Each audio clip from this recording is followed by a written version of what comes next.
Jane, a question. How do you defuse an adversarial crisis and end up with the protagonist and everyone else involved wanting to work together? This is the story I'd like to hear. I'll tell you what I did, and we did. We were involved too. So the context, the situation was the privatisation of Birmingham Prison in England, in the UK. Though we had private prisons, the country had never taken a prison from being run by the government, by the public sector, to being run by a private provider. So this was quite a big, in a way, a threat to the public sector, because if they privatise one prison, they might privatise any prisons. And the first prison they chose, Birmingham, was one that was known for having, I quote, I think the inspectorate said it had a very negative culture and poor conditions, negative culture amongst the staff, poor conditions for prisoners, had a bad reputation. I'd worked in the prison service across the country in different places, and it was talked about. And a strong union, Prison Officers Association, was known to be very militant and had been, threatening strike action if they were to be privatised for some time. So this sounds, Jane, like the government testing the waters. Yeah.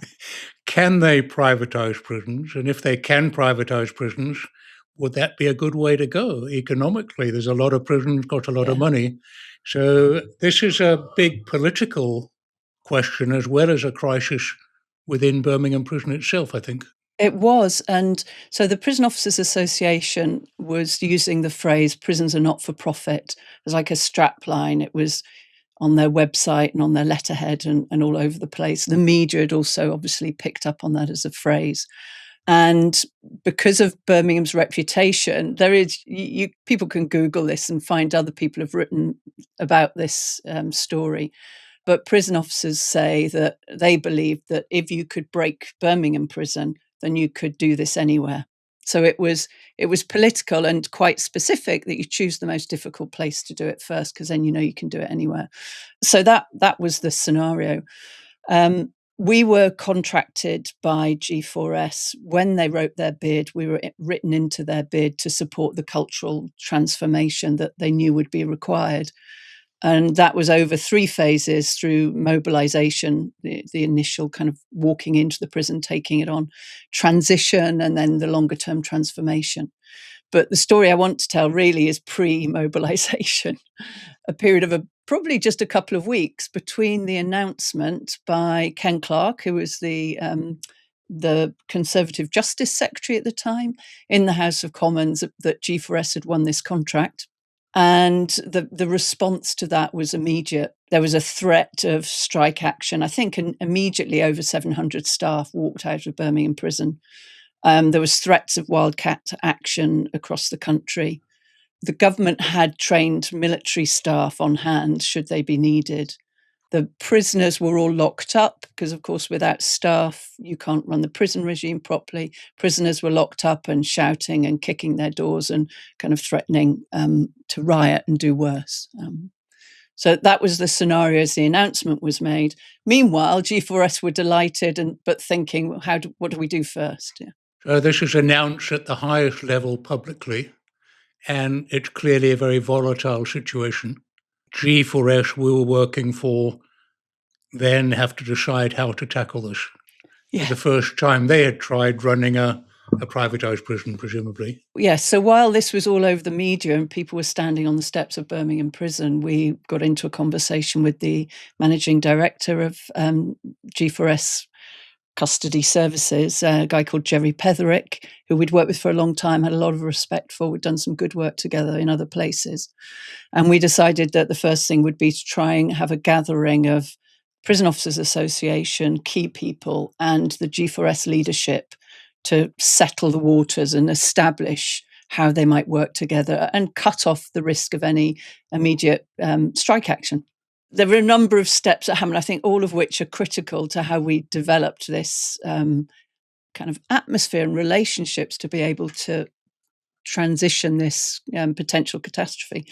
So Jerry put me in touch with a guy who was the national chairman of the Prison Officers Association, No emails or anything, just gave me his phone number and said, ring him, he'll be expecting you. So I rang him and had a conversation, talked about how he was feeling and how people were feeling, who I was and what we were looking to do. He then said, well, you need to speak to the next guy who was the National General Secretary of the union, gave me his number. So I rang him, had a similar conversation, what he was thinking and feeling, what it might be like, what we might need to do if we were to bring all the union people together. So went from him, he then put me onto the regional person from the union. They then put me on to the branch chair and then at the prison itself, and they then put me on to the branch secretary. Each one is a phone call kind of handed on. What I'm hearing, Jane, is you're engaging with the key players. You're forming a bit of a rapport, but what you have in mind is there's a particular grouping of people we have to bring together if we're going to succeed. Yeah. So you're kind of structuring a collective relationship here. Yes. Working bit by bit to bring it together, I think. Yeah. And also hearing what they need to say. Like, what's the thing that they had to tell me that they shouldn't just tell me, they had to tell everybody else. So I was listening for that too. So we had that hierarchical structure, I guess, within the union, though within the union, they would quite who's at the top and who's at the bottom of that hierarchy, they would dispute. And there was also then the hierarchy in G4S that we brought on. So there was Jerry, the managing director, but also his boss.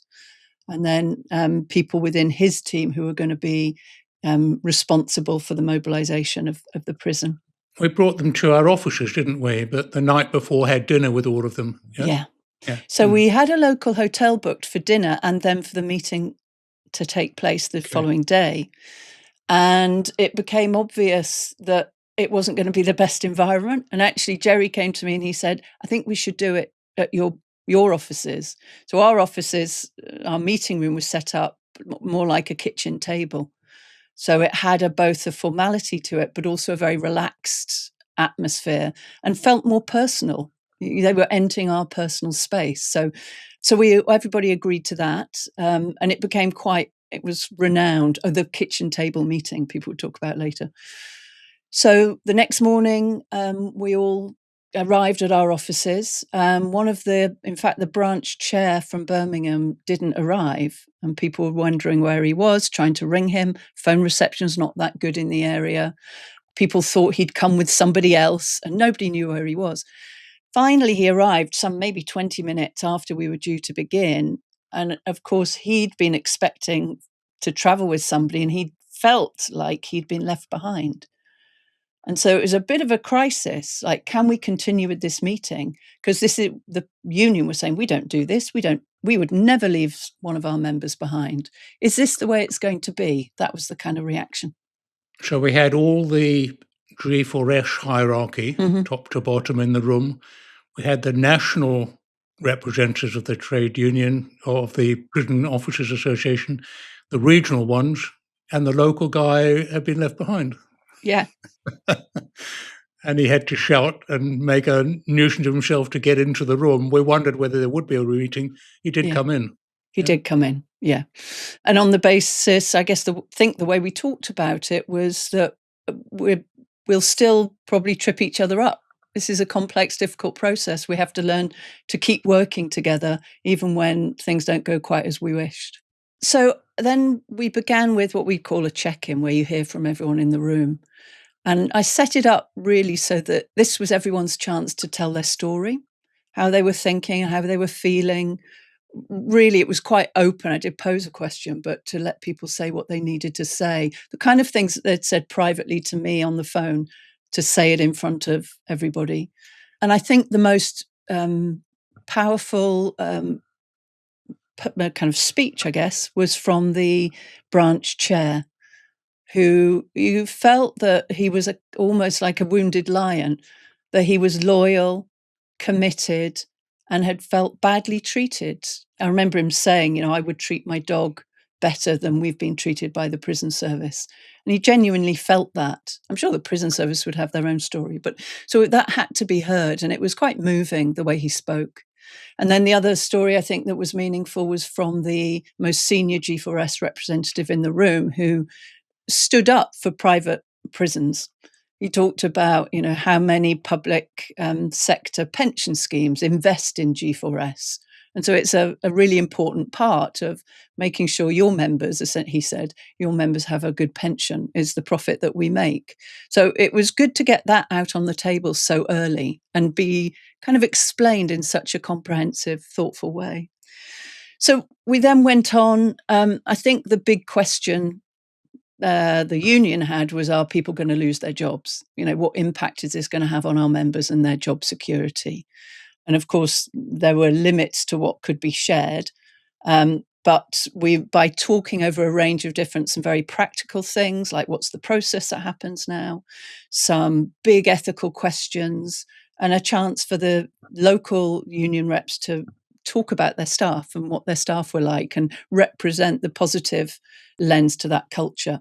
It started to become clear that, okay, so there's things we can't talk about, but we can work together. I think that was the important thing. One thing I recall there is there was not good reception Wi-Fi-wise in our offices, which we welcomed.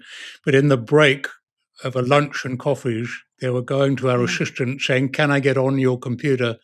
Because there was saber rattling going on, and they were publicly being very critical of each other.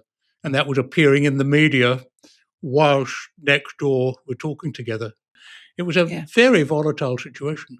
It was. So publicly, people talking each other down. Internally, we were developing this given the situation, pretty solid, respectful attitude towards each other. Of course, our concern was with that unravel when everyone left. So we did a couple of things. We wrote down everyone's email addresses, phone numbers, contact details, and everybody got a hard copy of that as they left the room. And all the agreements that were made were written up onto a flip chart. And again, everyone got a photocopy of that flip chart to take with them. So it wasn't just all down to email. We could actually leave with this in your hand so we all know what we've agreed. So the day ended. The immediate outcome was people left with this shared view of the whole situation and a shared respect for each other, I think. In fact, a letter, I got the quote here, but a letter was sent the following week by one of the POA participants who said that the opportunity had allowed the POA and G4S to expel some myths about each other, which I think is absolutely true. Within a week, I was in the prison and staff were telling me that they'd received an email from their local POA representative describing the meeting, describing what was going to be happening, talking about their sense of, okay, these are okay, decent people, we can probably work with them. So the narrative was holding externally already, but there was no industrial action, and this adversarial narrative had really shifted, I think. A brilliant story, really, of how to deal with a crisis, I think.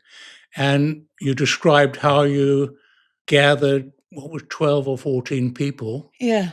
Of course, the ongoing story is, how do you then create a similar openness in a whole prison? And that, I think we'll save that for another story. It's a big one and worth hearing. But thank you for this one, Jane. It's a real pleasure to hear how you've done that. Thank you. Yeah, you can tell I get really into it and could talk for longer. So thank you for helping me contain my excitement. Thank you. Thanks everyone for listening. There are 2 or 3 more stories there, so look out for them, and we'll see you again. Thank you for your time. Take care. Bye-bye.